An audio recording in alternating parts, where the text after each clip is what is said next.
திருவருட்பிரகாச வள்ளலார் திருவருட்பா அருட்பெரும் ஜோதி அகவல் எண் 108. ஈன்ற நற்றாயினும் இனிய வெறும் தயவு ஆன்ற சிற்சபையில் அருட்பெரும் ஜோதி. முன்வரியில் கற்பனைக்கு எட்ட முடியாத ஒன்றுதான் இறைவன் என விளங்கப்பட்டது.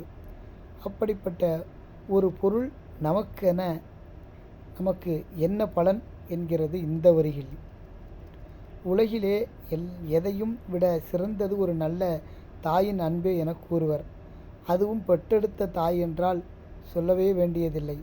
மகன் எப்படிப்பட்ட துர்க்குணமுடையவனானாலும் எவ்விதமான குற்றங்கள் புரிந்தாலும் அவனை மன்னிக்கவே செய்வாள். ஆனால் அப்படிப்பட்ட நல்ல தாயுள்ளம் கூட சில நேரத்தில் மகன் செய்த பிழையை கண்டு சிறிதும் கண்டிப்பை காட்டுவாளாம்.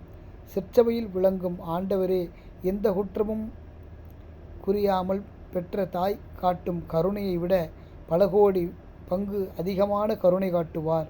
மாறாத கருணையுடைய சிற்றபை அருட்பெரும் ஜோதி ஆண்டவர் இன்பத்தை மட்டுமே அளிக்கின்றார் என்பதே ஆதாரம்.